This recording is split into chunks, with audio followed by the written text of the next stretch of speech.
Alors, mon cœur de métier, c'est le massage bien-être. Donc, c'est le massage bien-être à visée non thérapeutique.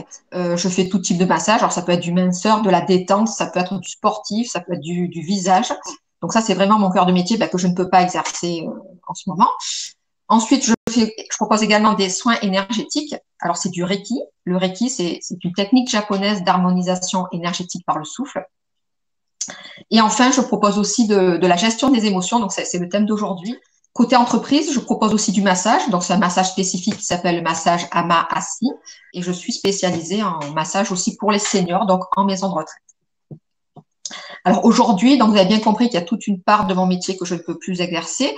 Et donc, du coup, je propose des visioconférences donc pour des cours. Alors, soit, enfin, c'est pas vraiment des cours, c'est des séances, soit collectives, soit individuelles de gestion des émotions. Et je propose également, bon, bien sûr, il y a des soins énergétiques qui peuvent se faire à distance. Et je suis également assez présente sur les réseaux sociaux pour une deuxième activité qui est plus dans la beauté.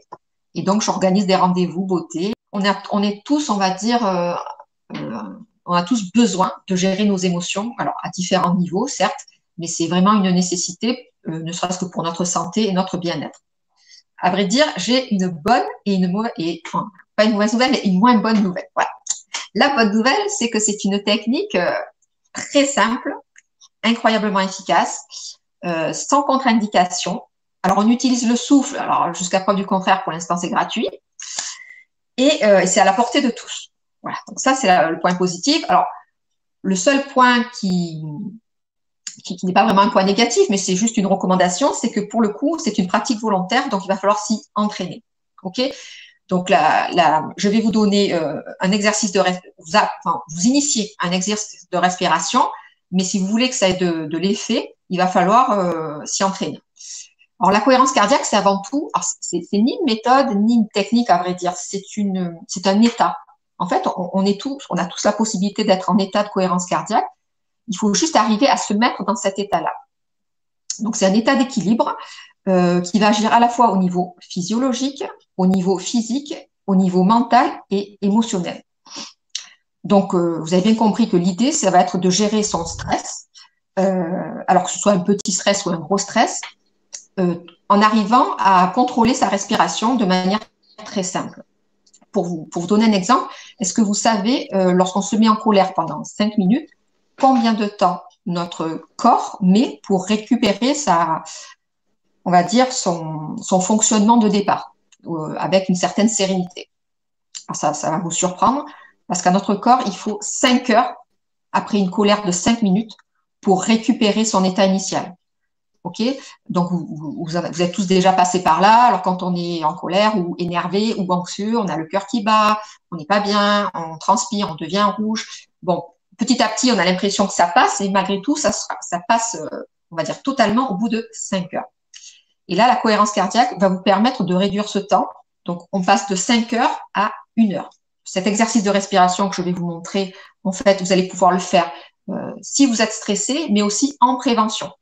C'est-à-dire qu'on est tous concernés. Si un jour vous attendez des résultats d'examen, si je sais pas, si vous avez besoin de passer un coup de fil et que vous sentez que ça commence un peu à monter, ou si au contraire vous êtes déjà dans un état de colère, etc., une contrariété, dans tous les cas de figure, vous allez pouvoir utiliser cette façon de respirer.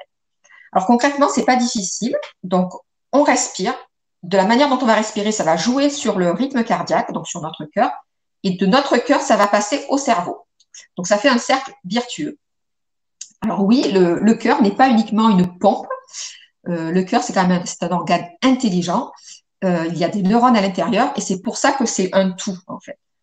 L'idée de la cohérence cardiaque, c'est qu'à partir de notre souffle, en se calmant et en arrivant à respirer de manière sereine, ça va donner des indications à notre cœur qui va du coup battre beaucoup moins vite. Et cela même va donner des indications à notre cerveau pour réduire le taux de stress. Le stress, l'hormone du stress, c'est le cortisol. Ok, le cortisol, par exemple, c'est ce qui vous permet le matin de vous réveiller. On dort, d'un coup on est réveillé. Ben, qu'est-ce qui fait qu'on dort et qu'on se réveille? Et ben, c'est le taux de cortisol. Donc c'est juste indispensable. Mais c'est toujours pareil, c'est parce qu'on en a des fois à trop forte dose que ça peut avoir un impact sur notre santé. Donc l'idée, c'est d'arriver à réduire ce taux de cortisol par le souffle. Alors, la cohérence cardiaque, donc c'est un exercice de respiration qui se base sur 3 axes. Le premier axe, c'est la manière dont je vais respirer, c'est-à-dire comment je vais inspirer, comment je vais souffler. Là, c'est pas compliqué puisque c'est la manière dont on respire a priori tout le temps. Ensuite, j'avais envie de vous dire que la respiration, elle va pas se passer à ce niveau-là. Jusqu'à ce niveau-là, c'est quelque chose d'inconscient, on le fait sans y penser. La respiration, elle va se passer au niveau du ventre. Donc, vous voyez, donc les poumons, le diaphragme, le ventre. Quand on respire normalement, c'est les poumons qui se gonflent d'air. Donc, tout se passe au niveau de la cage thoracique. Et moi, comme la manière dont je vais vous apprendre à faire l'exercice, ça va se passer non pas au niveau du thorax, mais au niveau du ventre. Deuxième axe, la respiration se fait au niveau abdominal. Et le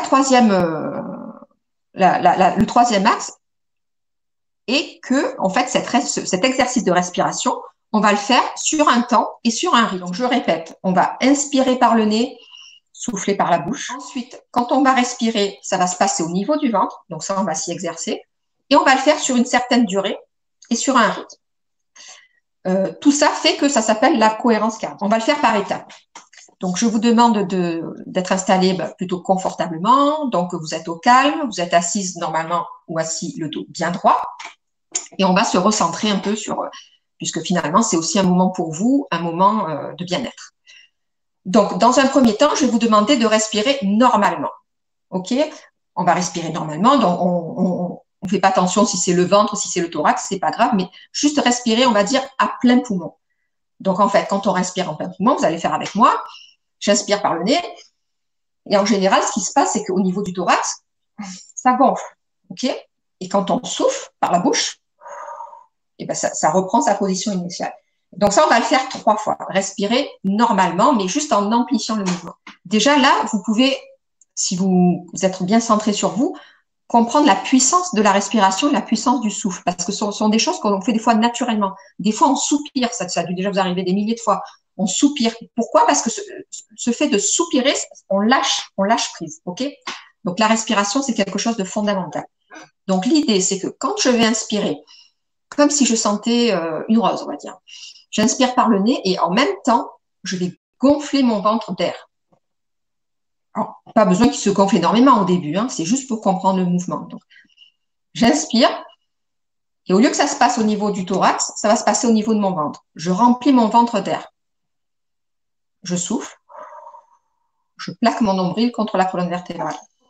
Donc, une fois qu'on a compris qu'il fallait respirer tout simplement et normalement, que ça se passe au niveau du ventre, il y a la troisième donnée qui rentre en jeu.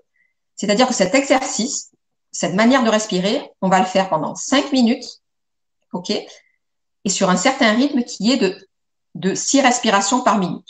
Ce qui signifie en fait que quand on va gonfler le ventre, on va le faire sur 5 temps, sur 5 secondes, c'est-à-dire je compte 1, 2, 3, 4, 5. Mon ventre est plein d'air.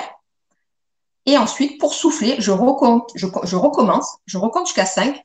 1, 2, 3, 4, 5. Et mon ventre est vidé. Il n'y a plus d'air. OK?